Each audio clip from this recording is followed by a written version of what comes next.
Hello, hello. Alors aujourd'hui, je vais te parler de la DME. Donc, nous allons explorer ensemble la diversification alimentaire menée par l'enfant, ou communément appelée la DME. C'est pas une histoire de mode, c'est une approche qui permet à nos tout petits de découvrir les joies de l'alimentation solide en toute autonomie et surtout en toute en tant que bienveillance. D'accord? Alors, qu'est-ce que c'est que la DME? C'est offrir à un enfant la possibilité de prendre en main son alimentation dès le début. Alors, à 4 mois, c'est un peu difficile, mais vers 6 mois, ça commence à être pas mal. Donc, plutôt que de lui donner des purées à la cuillère ou des petits pots à la petite cuillère, eh bien, on va lui proposer des aliments en morceaux adaptés qu'il va pouvoir saisir, qu'il va pouvoir goûter, qu'il va pouvoir écraser dans ses mains, qu'il va pouvoir manger à son rythme. Cette méthode, en fait, si vous voulez, ça favorise le développement moteur et ça favorise sa confiance en lui, son plaisir de manger et sa réalisation qu'il est autonome. Donc, pourquoi est-ce qu'on intègre la méthode Liponext, enfin la méthode DME euh, chez Liponext, en tout cas dès leur plus jeune âge? Eh bien, parce que nous sommes persuadés que dès les premières bouchées, il est absolument essentiel de poser les bases d'une alimentation saine qui va permettre au bébé, en respectant la chrononutrition, en adaptant les repas au rythme biologique de l'enfant, par exemple, en évitant les fruits avant 13 heures ou bien après 19 heures.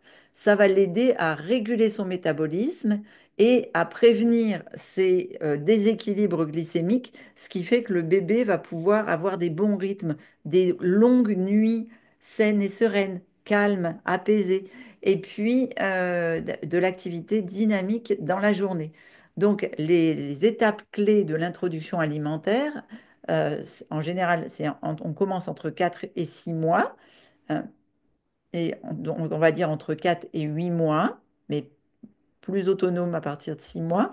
On commence par des légumes crus tendres, des fruits mûrs en morceaux, des, et puis on va introduire progressivement des légumes cuits, des légumineuses travaillées pour que ce soit des petits muffins, pour que ce soit des petites galettes, pour que ce soit des choses que l'enfant puisse attraper, ou des légumes vapeur comme des petits bouquets de brocolis ou des choses comme ça, en observant bien sûr la tolérance de l'enfant jusqu'à ses 3 ans, où là on va diversifier en veillant toujours à la qualité des aliments, surtout, hein, c'est crucial d'éviter certains aliments.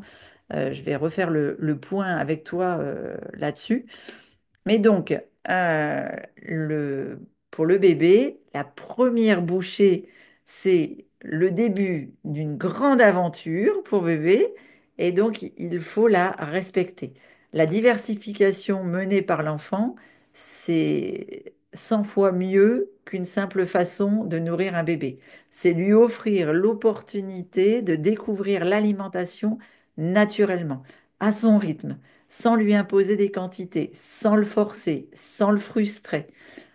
Donc, la vraie question, c'est comment s'assurer que chaque bouchée, en tout cas en tant que parent, en tant que mamie, que chaque bouchée lui apporte vraiment ce dont il a besoin.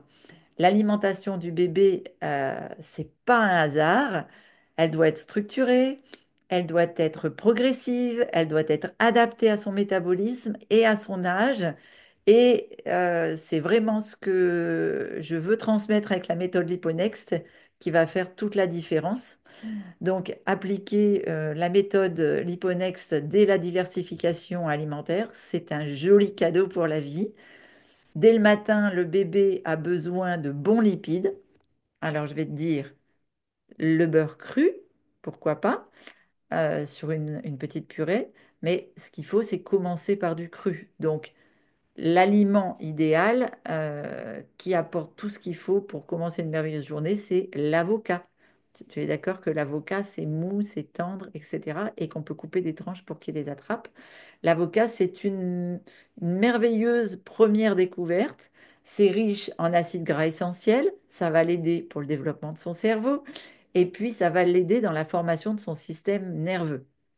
Ensuite, vers 13 heures, on va faire place aux premiers fruits. On va introduire progressivement, toujours bien sûr, des fruits bien mûrs, des fruits de saison, si possible des fruits bio pour respecter la digestion, l'absorption des vitamines. Comme on est au moment du repas de midi, eh bien, on va lui apporter ses premières protéines végétales ou animales adaptées à ses besoins par rapport à son poids.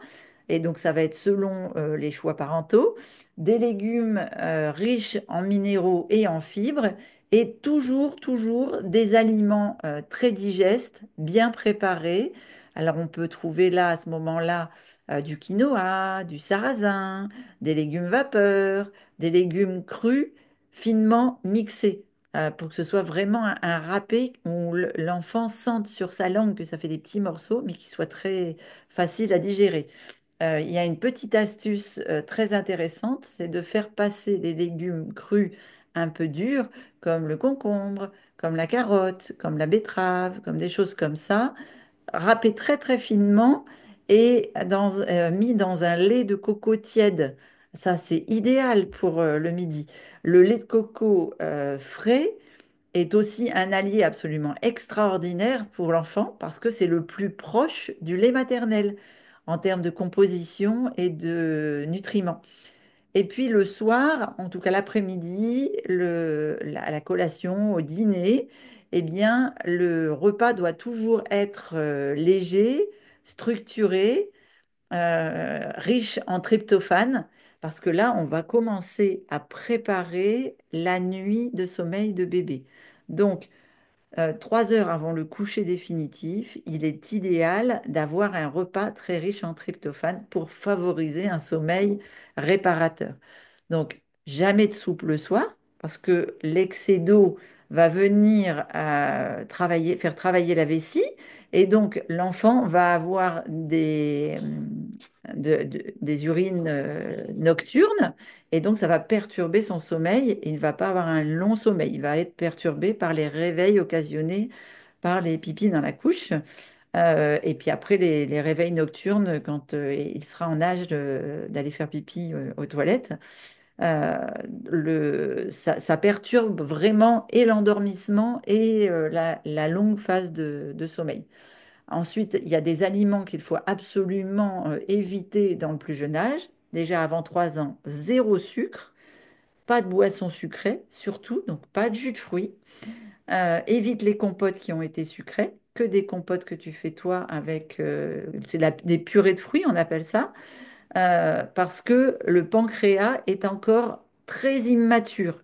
Donc, tu vas obliger le pancréas à venir créer des montées d'insuline parce que tu vas acidifier son sang et donc tu vas attaquer ses os et donc son développement corporel.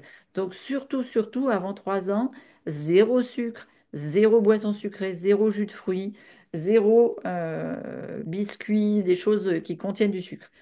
Pas de céréales, ni avec du gluten, ni avec des produits laitiers animaliers, surtout pas de choses comme ça. Ce sont des sources d'inflammation et de troubles digestifs qui vont venir perturber son microbiote alors qu'il est en train de fabriquer son immunité. Pas d'aliments toastés, pas d'aliments caramélisés, pas d'aliments grillés. Les réactions de Maillard créent des molécules difficiles à métaboliser, totalement indigestes pour nous à l'âge adulte. Alors imagine chez un jeune microbiote. Tout ça pour vous dire que je fais cet onglet, ces recettes avec beaucoup d'amour pour ma petite Alba, pour tous les enfants du monde. Pour la petite histoire, Alba, c'est ma petite fille. Elle porte un prénom absolument magnifique qui signifie l'aube. C'est le début du jour, donc le début d'un jour nouveau. Voilà pourquoi on a introduit la DME chez Liponext. Euh, D'ailleurs, son alimentation, comme celle de ma maman, comme celle de sa maman à Alba, ma fille, Abigail, et puis bien sûr la mienne et celle de toute ma famille, donc de toutes les personnes que j'aime.